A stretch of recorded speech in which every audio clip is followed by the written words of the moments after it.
అందరికీ నమస్కారం అండి.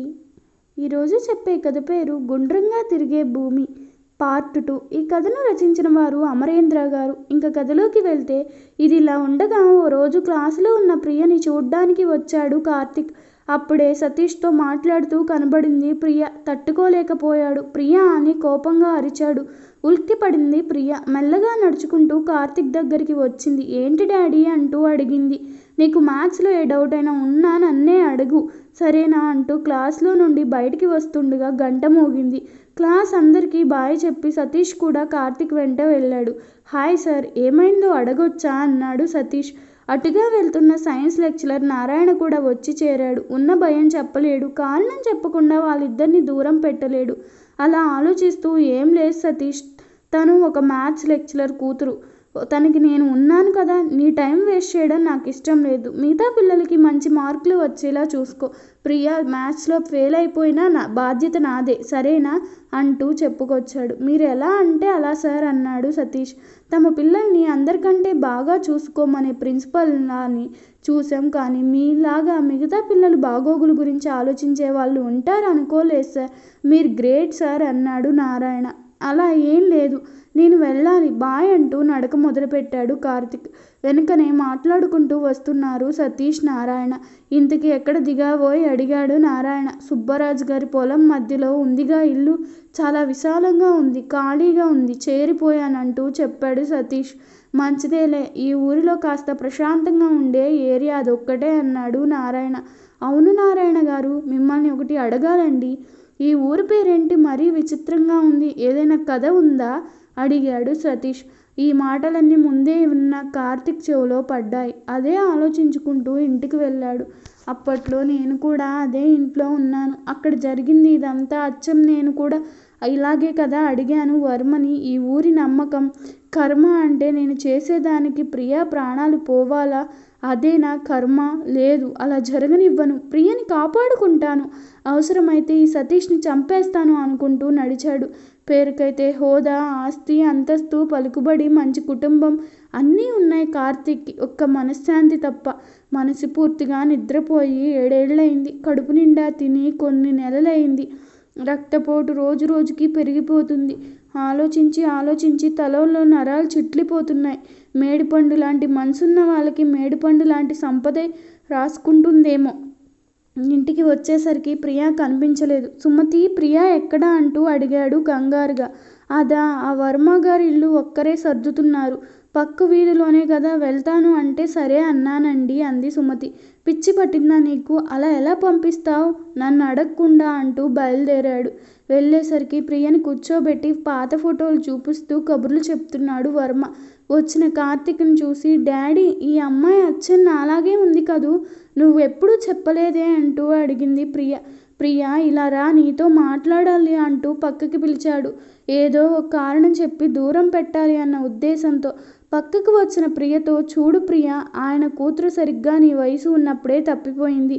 తన కూతురిలా నువ్వు ఉండడం చూసి ఆయన పైకి నవ్వుతూ ఉన్నా, నిన్ను చూసినప్పుడల్లా తన కూతురు గుర్తొచ్చి చాలా బాధపడతాడు. అందుకే నువ్వు అతన్ని కలవడం, మాట్లాడడం మంచిది కాదు, సరేనా అన్నాడు.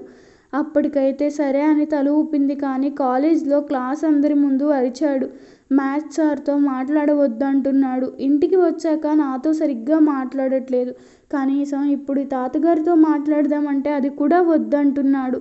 అసలు ఎందుకు నాన్న ఇలా మారిపోయాడు అని తెగ ఆలోచించడం మొదలుపెట్టింది. ఆ వయసు పిల్లలకు తల్లిదండ్రులు చెప్పే మంచి కూడా ఎక్కదు. అలాంటిది కారణం లేకుండా ఎవరితో మాట్లాడకపోవడంతో ప్రియకి కార్తిక్ ప్రవర్తన నచ్చేది కాదు. ఎలా అయినా మ్యాథ్స్లో మంచి మార్కులు తెచ్చుకోవాలని సతీష్తో మాట్లాడి ఫోన్ నెంబర్ తీసుకుంది. అలాగే తండ్రి ఇంట్లో లేనప్పుడు అప్పుడప్పుడు వర్మతో మాట్లాడడం మొదలుపెట్టింది. ప్రతి క్షణం ప్రియని ఎలా కాపాడుకోవాలనే తపనతో పిచ్చి పట్టిన వాడిలా తిరిగేవాడు కార్తిక్. ఇలాగే రోజులు గడుస్తున్నాయి. హాఫ్ ఇయర్లీ పరీక్షలు పూర్తయ్యాయి. అందరికంటే అద్భుతమైన మార్కులతో క్లాస్ ఫస్ట్ వచ్చింది ప్రియ. మ్యాథ్స్లో అందరికంటే ఎక్కువ మారు చూసిన కార్తిక్ కోసం అడిగాడు ప్రియని. ఎలా వచ్చాయి నీకు మ్యాథ్స్లో ఇన్ని మార్కులు? మాట్లాడొద్దని చెప్పానా ఆ సతీష్తో?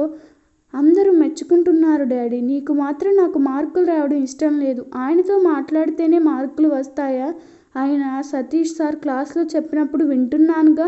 నేను బాగా చదవడం నీకు ఇష్టం లేదు, అసలు నీకు నేనంటేనే ఇష్టం లేదు, ఐ హేట్ యూ అంటూ ఏడ్చుకుంటూ రూమ్లోకి వెళ్ళిపోయింది.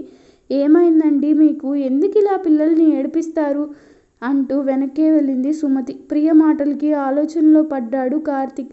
అసలు ఏం చేస్తున్నాను నేను? 6 నెలలు గడిచాయి. సతీష్ ప్రియ మాట్లాడుకోవటం లేదు. వర్మ దూరంగానే ఉన్నాడు. ఎటువంటి ఇబ్బంది లేదు. కాస్త నేను నా ఊహల్లో నుండి బయటికి వచ్చి ప్రియతో సరిగ్గా నడుచుకోవడం మంచిది అనుకున్నాడు.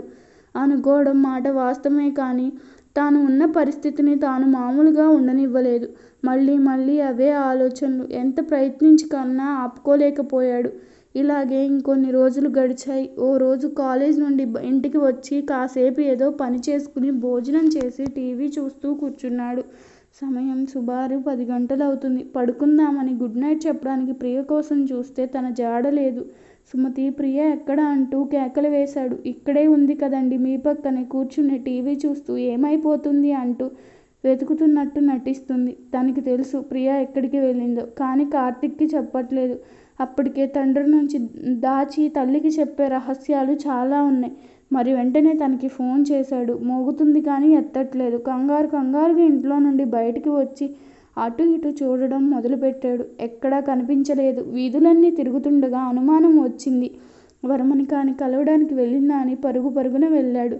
వర్మ ఇంటికి తాళం వేసి ఉంది. పరిగెత్తుకుంటూ ఇంటికి వచ్చాడు. మళ్ళీ వచ్చిందేమో అని ఇంటి బయటే నిలబడి ఉంది సుమతి. ఏమో వచ్చిందా అంటూ కేక వేశాడు. లేదండి, నేను ఇక్కడే నిలబడి ఉన్నాను అంది సుమతి. మళ్ళీ ఊళ్ళోకి పరిగెత్తుకుంటూ వెళ్ళాడు. కాలేజ్ దగ్గరికి వెళ్ళి వాచ్మెన్ని అడిగాడు. రాలేదు సార్ అన్నాడు వాచ్మెన్. ఊరంతా పరిగెత్తి అలసిపోయి ఒక చోట కూర్చున్నాడు.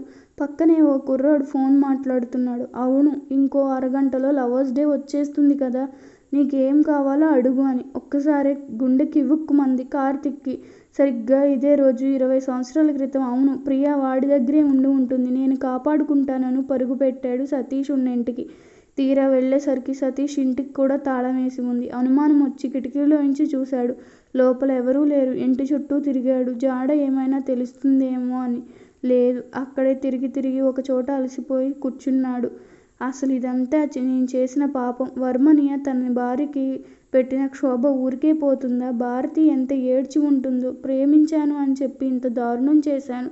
అందరూ భారతి కనిపించట్లేదు అనుకుంటున్నారు, కానీ వాస్తవం నాకు తెలుసు కదా. ఈరోజు నా కూతురు చనిపోవాల్సిందేనా? ఇదేనా నా కర్మ అంటూ లేచి నిలబడ్డాడు. వెనక్కి తిరిగి చూస్తే అప్పటి వరకు తాను కూర్చుంది ఆ పాత మోటార్ పైనే. 20 ఏళ్ళైనా ఇంకా అలాగే ఉంది. దాని కింద ఏముందో గుర్తించింది కార్తిక్. అలా మోకాలు మీద పడిపోయి, నన్ను క్షమించడానికి నువ్వు లేకుండా చేశాను, కానీ నేను చేసిన దానికి ప్రియ ఎందుకు బాధపడాలి? లేదు, నేను ప్రియని పోగొట్టుకోలేను అంటూ తిరిగి ప్రియని వెతికే పనిలో పడ్డాడు. ఇంటికి వచ్చిందేమో అని పరిగెత్తుకుంటూ వచ్చాడు. బయట ఉంటుంది అనుకున్న సుమతి లేదు. కంగారుగా వచ్చి తలుపులు తీశాడు. పెద్ద అరుపులు. అప్పటి వరకు బాగా పెరిగిపోయిన రక్తపోటు ఒక్కసారిగా గుండెను కొట్టేసింది. అలా తలుపు దగ్గర కూలిపోతూ చూశాడు. అందరూ హ్యాపీ బర్త్డే అని అరుస్తున్నారు. ఎదురుగా ప్రియ, సుమతి, వర్మ, సతీష్, నారాయణ అందరూ ఉన్నారు. అలా ప్రియ వైపు చూస్తూ అక్కడే ఆ గడప మీదే ప్రాణాలు వదిలేశాడు. తండ్రి కూతురును విడదీసిన కార్తిక్ తండ్రి ఉండని తన కూతురు లేని వర్మకి ప్రియని ఇచ్చి దూరమయ్యాడు. స్వస్తి. రాజకీయ నాయకులు స్కామ్లు చేశారు, ప్రభుత్వ ఉద్యోగులు లంచం తీసుకున్నారు అనే వార్తలు పేపర్లో ఎంత సహజమైపోయాయో, అమ్మాయిని ఎవడో మానభంగం చేసి చంపేశాడు అనే వార్తలు కూడా అంతే సహజమైపోయాయి. ఓ ఇంజనీర్ విద్యార్థి అమ్మాయి ప్రేమించిన అందని యాసిడ్ పోశాడట. ఇంకో చోట పెద్ద కాలేజీ లెక్చరర్ తన దగ్గర స్టూడెంట్ని రేప్ చేసి చంపేసి హాస్టల్లో ఉరేసుకుందని నమ్మించాడట. ఓ రాజకీయ నాయకులు కొడుకు రేప్ చేశాడంట అని తెలిసాక వాడి కాళ్ళు విరగ్గొట్టడం మానేసి ఆ కేసు బయటికి రానివ్వలేదట. అనుమతి లేనిదే పక్కన వాడి చాక్లెట్ తీసుకున్నా సరే దొంగతనం తప్పు అని బెత్తంతో నేర్పించే పాఠశాలలు అనుమతి లేకుండా ఏ ఒక్కరిని, అందులోనూ ఆడపిల్లని అసలే ముట్టుకోకూడదని నేర్పించలేకపోతున్నాయి. అనుమతి లేకుండా అమ్మాయిని ముట్టుకోవడం చాలా తేలిక, కానీ కాలానికి సమాధానం చెప్పాలి అనిపిస్తే మాత్రం తట్టుకోవడం చాలా కష్టం. కోర్టులు విధించలేనంత కఠినంగా బ్రతకడం కూడా భారమే అనిపించేంత భయంకరంగా ఉంటుంది. అందులో చావు కేవలం అంతిమ పరమం.